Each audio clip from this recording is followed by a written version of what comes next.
It's 7 o'clock, time for our regularly scheduled council meeting. Mike, will you call the roll, please? Collier-Wise. Here. Helwig. Here. Holland. Here. Humphrey. Here. Price. Here. Sorensen. Here. Ward. Wilson. Here. Mayor Powell. Here. Student Representative Yetter. Would everyone please stand for the Pledge of Allegiance? I pledge allegiance to the flag of the United States of America and to the republic for which it stands, one nation, under God, indivisible, with liberty and justice for all. Thank you. Item 3 are minutes. We have minutes for October 21st special meeting and October 21st regular meeting. Second. A motion and a second to approve the minutes as printed. All in favor signify by saying aye. Aye. Opposed, no. Motion carries. Thank you. Item 4, adoption of the agenda. Mike, John, any additions, corrections? Second. Motion and a second to approve the agenda as printed. All in favor signify by saying aye. Aye. Opposed, no. Motion carries. Item 5, visitors to be heard. Addressing the council. Persons addressing the council shall use the microphone at the podium. Please raise your hand to be recognized. Go to the podium and state your name and address. For items not on the agenda, members of the public may speak under visitors to be heard on any topic not on the agenda. Remarks are limited to 5 minutes and no decision will be made at this time. For agenda items, public testimony will be taken at the beginning of each agenda item after the subject has been announced by the mayor and explained by staff. Any citizen who wishes may speak one time for 5 minutes on each agenda item. Public testimony will then be closed and the topic will be given to the governing body for possible action. At this point, only city council members and staff may discuss the current agenda item unless a council member moves to allow another person to speak and there's unanimous consent from the council.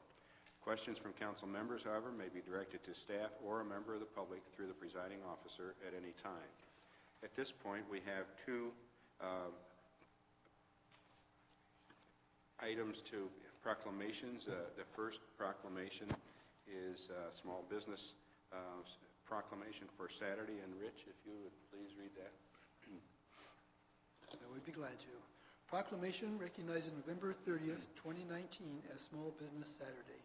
Whereas the City of Vermillion celebrates our local small businesses and the contributions they make to our local economy and community, and whereas according to the United States Small Business Administration, there are currently 30.2 million small businesses in the United States. They represent 99.7% of all businesses with employees in the United States, are responsible for 65.9% of all new jobs created from 2000 to 2017. And whereas 94% of the consumers in the United States value the contributions small businesses make to their community, and whereas 96% of the consumers who plan to shop on Small Business Saturday said the day inspires them to go to small, independently owned retailers or restaurants that they have not been to before or would not have otherwise tried. And whereas advocacy groups as well as public and private organizations across the country have endorsed the Saturday after Thanksgiving as Small Business Saturday, and whereas Vermillion citizens support our local businesses that create jobs, boost our local economy, and preserve our community.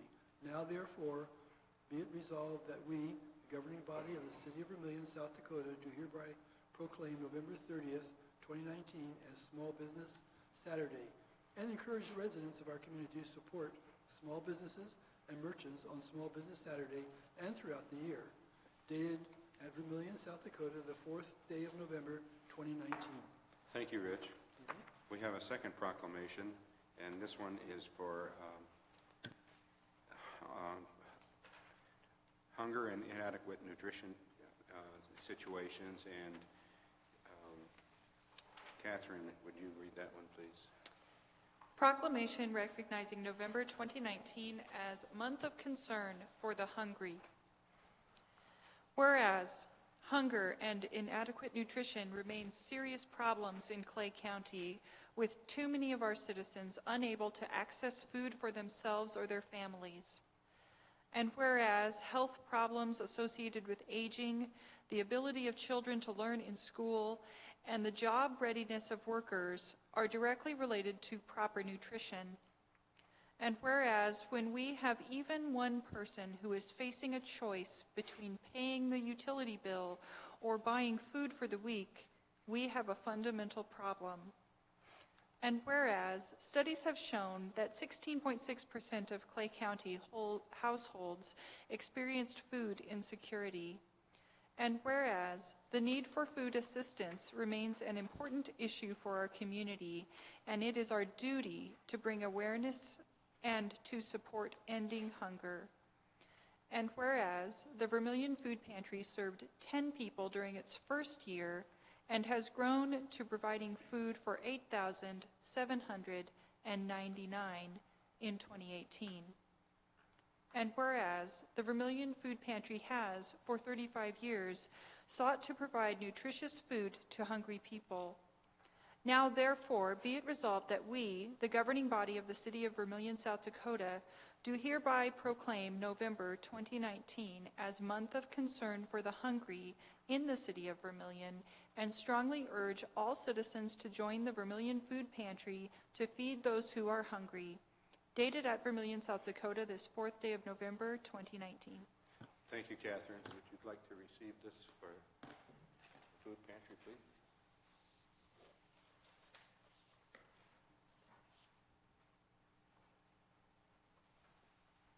Thank you very much.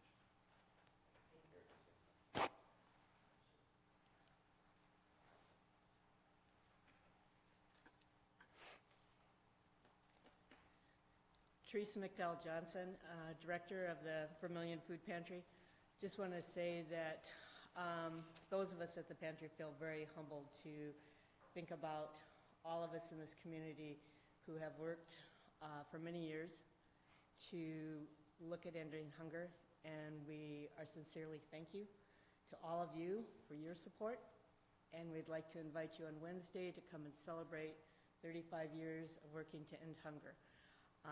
So please join us at the Community Connection Center on 9 Court Street between 5:30 and 7. And again, thank you. Thanks for all the work you and your people do. Is there anyone else in the audience that has an item that they'd like to bring up that's not on tonight's agenda? Seeing none, we'll move on. We have no public hearings, and we have no old business, so we'll turn to new business. Item A, a request to close portions of West Main Street on Thursday, December 5th, 2019, from 4:30 to 7:30 p.m. for the Vermillion Chamber of Commerce and Development Company's Holiday Parade event. And James, please. Thank you. The Vermillion Chamber of Commerce and Development Company, the VCDC, is planning this year's Parade of Lights, which is scheduled to take place on Thursday, December 5th, 2019. Similarly to the last couple years, the parade will be a standstill parade that will take place on West Main and West Main Street between Court Street and Radican Platz. The public will be encouraged to walk up and down and view the different entries in the parade. The annual tree lighting will also take place at the Platz this year. The street closure for this event was originally requested to take place from 4:30 to 7:30. After some discussion with the city staff, we recommended that time, the close time, be pushed back to 5 o'clock, similar to the past several years. We don't want any people to get stuck downtown at the close of the business day and have the road close around them. The VCDC indicated that they would have no problem with that, and that they have also contacted downtown businesses to make them aware of the closing and the day of the event. Staff from the VCDC will clean up afterwards and make sure the street is clean and free of debris. All the city departments have been notified, and there are no issues with this request, and it's for those reasons we would like to recommend the approval of the street closure from Court to Radican for the standstill Parade of Lights on December 5th, 2019 from 5 to 7:30. Thank you, James. Is there anyone in the audience that wishes to speak at this time on this topic? Seeing none, turn it to the council. Motion and a second to approve the request. All in favor signify by saying aye. Aye. Opposed, no. Motion carries. Item B is a first reading of ordinance 1406 to amend Title IX, General Regulations, Chapter 92, Fire Prevention and Protection, Section 92.08, Rapid Entry System, modifying the requirements for which properties are required to have a system, the location on a building, and providing for a fee. And Chief Matt, please. Thank you, Mayor. In 2013, the city adopted an ordinance which required a rapid entry system, commonly known as a key lockbox. Since that time, the Vermillion Fire Department has increasingly encouraged local property owners and managers to utilize key lockboxes. These key lockbox systems are currently required for multifamily residential structures that have restricted access, government structures, nursing care facilities, and all fraternity and sorority housing. These key lock boxes contain master keys for each structure, which eliminate physical barriers and allow first responders to quickly access secured properties and spaces within those properties when necessary. These key lock boxes not only have the potential to save lives, but to protect property and inventory from fire damage, water damage, and forced entry. These key lock boxes also save considerable resources for the fire department, largely made up of volunteers who leave their families or work to respond to alarms and may end up waiting for extended periods of time until a key holder can be located. The Vermillion Fire Department has twice discussed the issue with the City Council at noon educational sessions on June 17th and October 7th. It was determined that it may be in the best interest of the city to amend its rapid system entry ordinance to require lock boxes for additional structures as outlined below. The attached amendment would require all structures equipped with or required to be equipped with a fire protection system to also have a rapid entry system or lockbox. This would include any structure that has a fire sprinkler or a fire alarm system, which is not to be confused with a smoke alarm system. These key lock boxes would have to be placed at a location approved by the fire chief or his designee. The ordinance also establishes that a fee may be imposed for failing to comply with the regulations set forth in Chapter 92. The fee will be set by resolution with the second reading of the ordinance. Financial consideration is obviously the cost of the publication. Administration does recommend the City Council approve the first reading of Ordinance 1406, amending Title IX General Regulations, Chapter 92, Fire Prevention and Protection. Is there anyone in the audience that wishes to comment on this item? Chief, could I just ask you on the proposed ordinance, item H2? Yes. Is that supposed to be text box? Is that what? No. That would be an autocorrect. So that would be Oops, yes. That would need to be lock okay. box is supposed to be UL listed and Okay. I'll clarify on that. Okay. Whether it needs to be the lock box. Jim, is that a correction that we can just make? Okay. Something changed that when we were going through. We'll have to pull up the original. Yeah, I just want to make See sure what it that, is, yeah. that we have it. Yeah, that's correct. not reading the way it did before. Rich, please. As I talked to you before, item point 92.08, the rapid entry system, number 1, I've read that over several times, and it says that if I build myself a new house, lock my front door to go to work, I have to have a lockbox. And no matter how I read that, I still see the same thing. I think that needs to be reworded. Like I say, I've read it several times. I can't find a way. It tells me that if I'm a single family and my structure is secured in a manner that restricts access during emergency, then I have to have a lockbox. John, please. Perhaps, and this is thinking out loud, if we had something, the final sentence there, Mr. Howland, that said something like, or a fire alarm system, I don't know, run through or by a third-party system. Because that's in essence what you're saying, Matt, right? Is if it's a third-party system, like it's, not to brand, but ADT or somebody like that, that's when you're looking for these. I think what Alderman Holland's getting at is for instance, if a structure doesn't qualify by code for a fire alarm system or a sprinkler system, the wording in there though that says that the structures that are secured in a manner that restricts access during an emergency, i.e. the building is locked during off hours, that would still require it to have a lockbox, even though the code didn't require it to have a fire protection system or a fire alarm system. So either adding a sentence at the end that exempts a single-family home for it being secured, or rewording that is fine. I don't think merging 1 and 2, because we're talking newly constructed versus existing, I don't think that would be a good idea. I think we should keep those separate. Could also suggest where you have it says, or required to be equipped with fire protection, if you change that to and are, it would say that if I have a house and I'm required to have it, which I'm not, then I don't need a lockbox.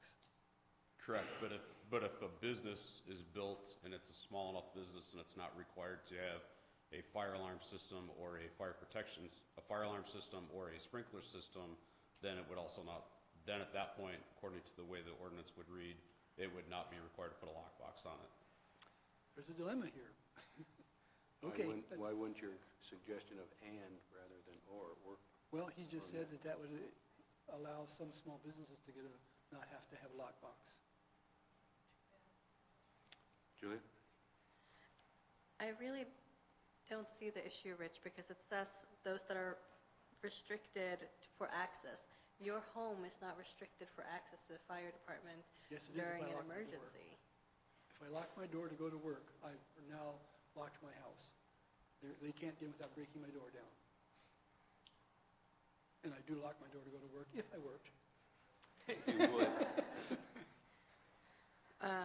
Well, I disagree on the point, but I'm open to suggestions on further clarifying it. My only comment is that, and I'm sorry to say this, but we're still lacking one more comma in A1 between multifamily and. So we got the Oxford comma in number 2, which is awesome, but we still need it in number 1. What if you would put that are required right after single family? Would that? You can come up here now. As many mats as it takes. Honestly, looking at this, I can see where some of the confusion is. I think it may be just as easy to eliminate single family altogether in that wording. Because when that building permit is submitted and whatnot, they're going to contact us if they want a Knox box, and we're going to know fairly quick if they're going to have a third-party reporting alarm system in their single-family home. Yes. Now I have one more idea after you said that. What if we remove the single family in the first part of 1, and then in the second part, or are required to be equipped with fire protection systems, including single-family homes? Because we do want them in single-family homes that have the fire protection systems. We do, yes. And so if we remove it from the first part and just put it after the equipped with fire protection systems, that might solve it. Yeah, we can do that too. Is that a motion? Yes, that is a motion to To amend? amend 92.08A1, moving single family from the first part of 1 and moving it to be included with the sentence about the fire protection systems. Are you taking a comma with it? And with a comma with it. Second. And with the lockbox in the H12. All of those things. Second. We have a motion, a second, but we have further discussion. Okay. Could we go down to E, if we kind of resolve that one? Wait a minute, we have Okay, a do you want to motion. vote on that one? We have a motion on A. Okay. fine. A, We'll wait. A1 first, so I don't think we want to bring two things. You mean you want to put H in with your motion? Yes. But if we want to have further discussion, I think we ought to take care of the A1 first, if that's agreeable with the council.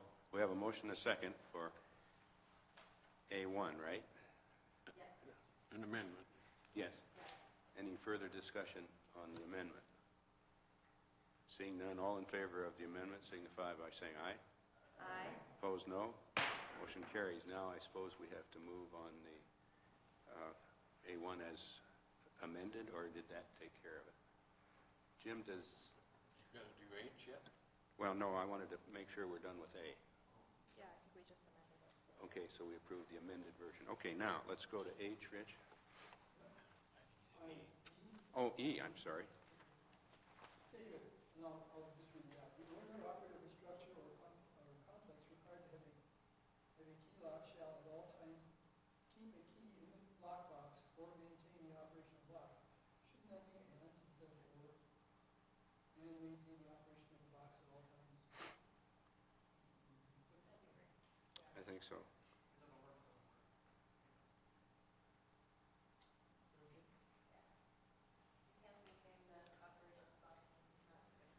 Anything else on E?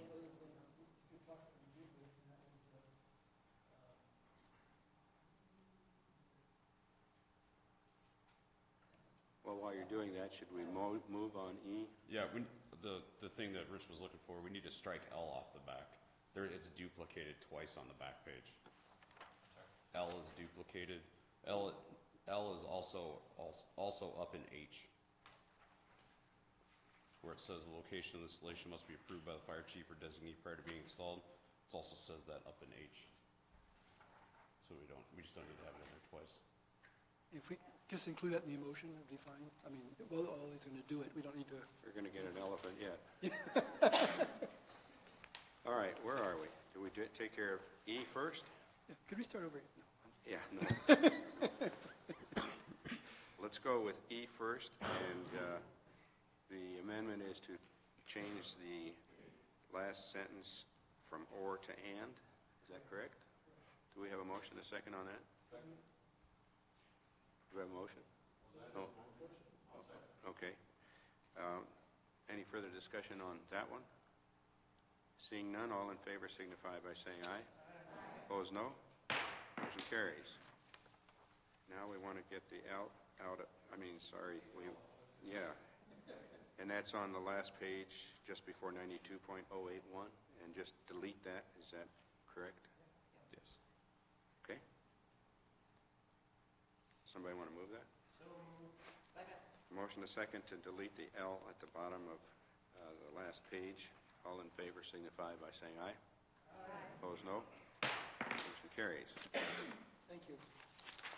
Thank you, Chief. I think, have we adopted the whole document yet? No. No, we haven't. We have not. As amended. Second. Motion second to adopt the first reading as amended. All in favor signify by saying aye. Aye. Opposed, no. Motion carries. Thank you. Now, while he's here, item C is the first reading of ordinance 1407 to amend Title IX General Regulations, Chapter 92, Fire Prevention and Protection, adding sections 92.09 to 92.095, establishing definitions, inspection, testing, maintenance, response, and nuisance alarms, and establishing a fee as it pertains to fire alarm systems. And again, Chief, please. Thank you, Mayor. So this is an entirely new ordinance that we're looking to add into the book of ordinances. The Vermillion Fire Department has seen an increase in false alarms and nuisance alarms over the past several years. Much of this increase can be attributed to the growing popularity of fire alarm monitoring systems in the community. These systems notify our fire alarm business of an activated alarm, and in turn the business notifies emergency communications who dispatch first responders.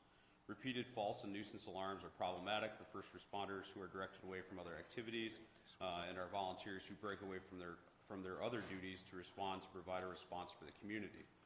The Vermillion Fire Department has twice discussed the issue with the City Council at noon educational sessions on June 17th and October 7th. It was determined that it may be in the best interest of the city to adopt regulations to help deter false and nuisance alarms and recover some costs associated with repeated responses to calls of this nature.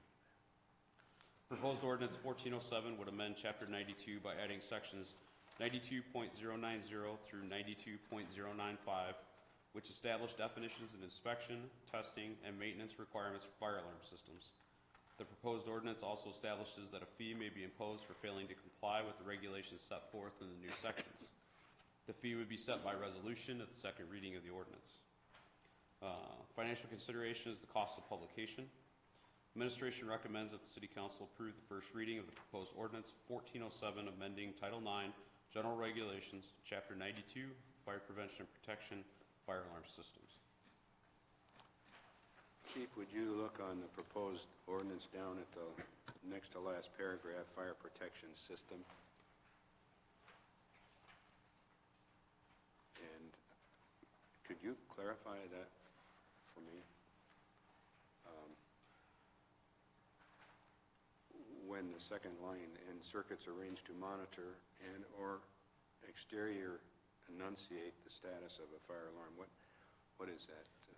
So basically, when we talk about a fire protection system, we're talking about the detectors that are wired together, that are wired then to a panel, fire alarm panel, which when the detectors or a pull station is activated, it digitally reads out on the panel stating what is alarming, what is going off. There may be outside enunciators that go off at the same time to alert people outside that there's a fire alarm going off inside the residence, but then it also sends a signal from that fire alarm panel to a third-party vendor who monitors those, who then calls our dispatch center to notify us that there's a fire alarm. Thank you.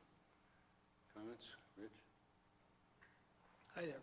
As I stated earlier, in definitions, authorized representative is a person or persons who, I'd like to insert own, comma, thank you, comma, and then, We picked one up from the previous. yeah. Yeah. To that, I think the owner would fit that definition as well. Where are you, Richard? Authorized representative under definitions 92.091. Authorized representative is a person or persons who, I'd like to insert own, comma, lease, operate, occupy, or manage the premises.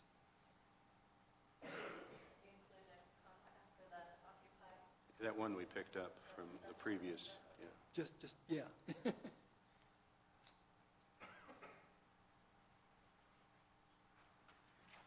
Anything else from the council on this? Mayor, can I comment on that? Certainly. I don't have a problem with combining them. The reason it's wrote like that, the template ordinance that the National Fire Council puts out for these has the word owner in there. In Vermillion, we run into kind of a unique situation where we had the word owner in there originally, and for Vermillion, a lot of owners don't live in Vermillion, and so they have property managers and such that are managing their properties, and that's why we added the authorized representative as a second name. Not that we can't take owner and put them into authorized representative. We just added that authorized representative and then kept the two names in there. The preferred person that we'd like to, deal with obviously is the owner. But when they don't live in town, we deal with the property manager, the authorized representative. You suggest we don't need that. Tom? In that case, Chief, I understand what you're saying and what the National says, and perhaps to satisfy what Mr. Holland's asking, authorized representative of the owner, and then list them? Yeah, I think either way you phrase it, I think is fine.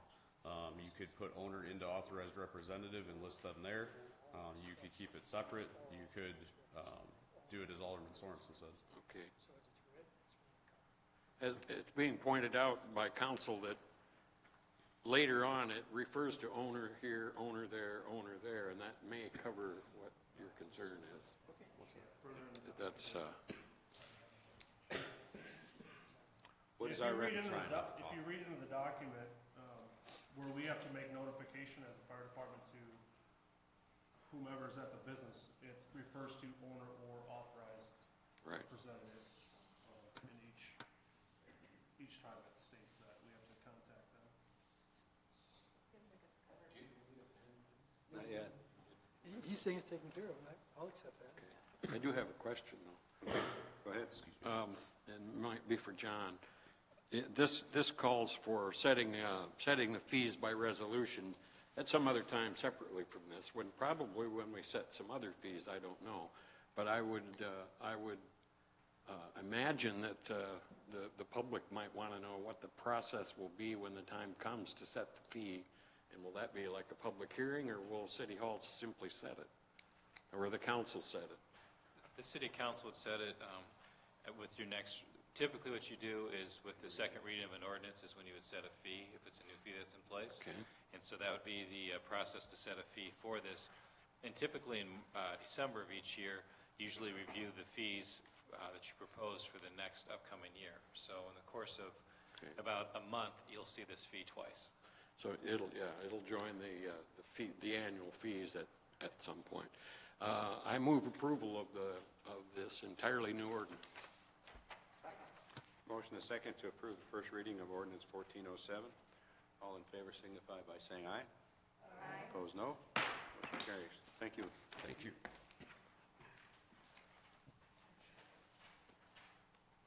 Item D is a Business Improvement District number 1 appointment, and my recommendation to the council that we reappoint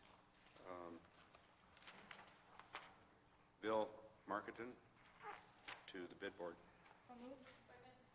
Motion is second to approve. All in favor signify by saying aye. Aye. Opposed, no. Carries. Thank you. Bid openings, fuel quotes, Mike? Can we go back to new business E, please? Oh, I'm sorry. You want to write off some stuff? I didn't want you to write it off. I agree. Item 8E, annual write-off of old accounts receivable. Mike? I don't like writing stuff off, and this here would be written off just for the accounting purposes only.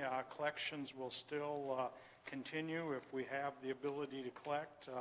The city bills for utilities, landfill, ambulance, other miscellaneous items such as weed tagging, snow removal, damage to city property. Bills are considered accounts receivable and as such are recorded on our accounting records. To remove uncollectible items, the City Council needs to take action as required by State Statute 922-4. The action removes the accounts from the accounting records, but collection efforts continue unless they've been discharged by bankruptcy. These accounts have either been sent to small claims court or collection agency. We have 186 utility accounts totaling $44,215.68, 18 general accounts receivable totaling $4,086.51, one landfill account $29,373.17, 10 return checks $462.26, 121 ambulance accounts totaling $105,880.78. I've attached a spreadsheet that kind of summarizes the last 10 years of write-offs of these accounts to just kind of see where they fit in relation. The utility ones is a little less than 0.4%. Ambulance is a little over 10% of total billings. Administration recommend the City Council authorize the removal of these old accounts with the fact that collection efforts will continue for those that haven't been barred by bankruptcy. Mike, do you have any sense of, in the past, collectability of these that we've written off? We collected about 4,000 of utility accounts that were written off during the last year, and there was about 2,800 of ambulance accounts that were collected. So some of them come back. The small claims or collection agency catches up, and we do make some small collections. It's not near the amount that we're writing off, but... Thank you. Rich? Mike, you may have already answered when you said one, but how did we get a landfill bill? Is it a business that didn't pay? Is that right? Yeah, we had a business go bankrupt. Thank you. Other comments or questions for Mike? Move approval. Second? A motion and a second to approve the write-off. All in favor signify by saying aye. Aye. Opposed, no. Motion carries. Now, Mike, fuel quotes? Okay, should have in front of you the fuel quotes, and I think they're on the monitors too. We had the first quote was from Stern Oil for unleaded gasoline with 10% ethanol, $2.16.19. Bid item 2 is 3,000 gallons of number 1 and number 2 diesel fuel dyed. The blended cost is $2.31.5. Item 3 is 1,000 gallons of number 1 and number 2 diesel fuel clear. The blended cost is $2.61.5. Second quote was from Burning Service on item 1, $2.20. Item 2, the average cost $2.36. Item 3, the average cost $2.68. Stern Oil would be low on all 3. Motion a second to approve the low bid. All in favor signify by saying aye. Aye. Opposed, no. Motion carries. Thank you. Next is the landfill bags, and Jose. Thank you. The solid waste department uses bale bags at the landfill during its daily operations in order to dispose of the solid waste. This is something that the city uses daily, and bidding is required, I guess, by state law for any items that would be estimated over $50,000, material over $25,000. This was estimated to $60,000. Staff did send bids to 4 possible bidders. Out of those, the city received 2 bids. The low bid was from Global Packaging Solutions. Their bid was $56,000. The second bid and high bid was from Accent Packaging, and their bid was $58,320. The 2020 Joint Powers landfill budget includes funding for the landfill bale bags, and the bale bags will be delivered in 2020. Administration recommends purchasing the landfill bale bags from Global Packaging Solutions for $56,000 and allowing staff to issue purchase order for the material. Thanks, Jose. Council?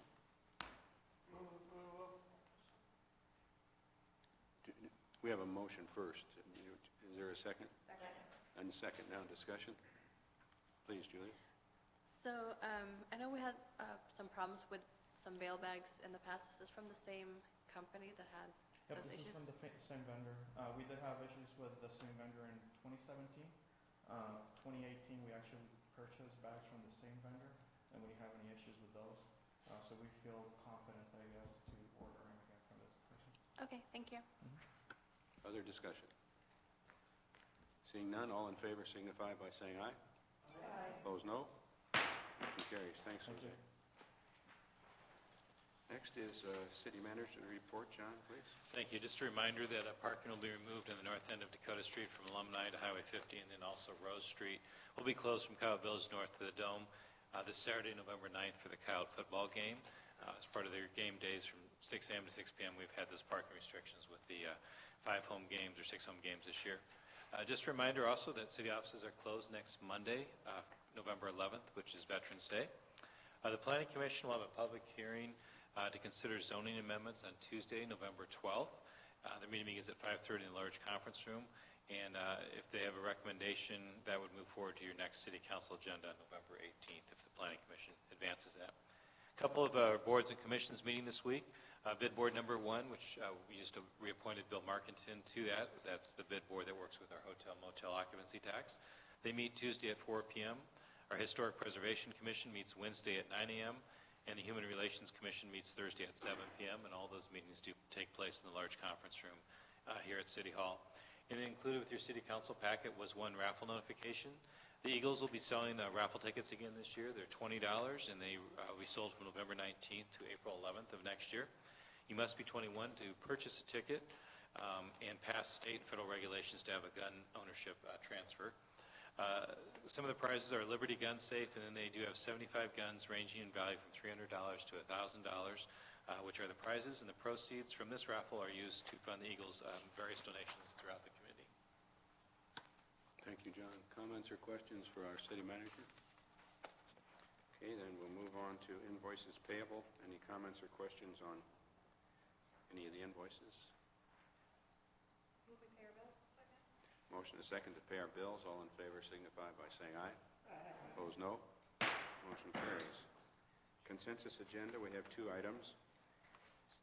Set a public hearing date of November 18, 2019 for a special daily wine license for the South Dakota Shakespeare Festival on or about February 28, 2020 at John Day Gallery in the USD Fine Arts Center for Wine and Will event. And B, set a public hearing date of November 18, 2019 for annual liquor and wine license renewals. Move approval of the consensus agenda. Second. Motion is second to approve the consensus agenda. All in favor signify by saying aye. Aye. Opposed, no. Tom? I move we adjourn the meeting. Second. Motion is second to adjourn. All in favor signify by saying aye. Aye. Opposed, no. Motion carried.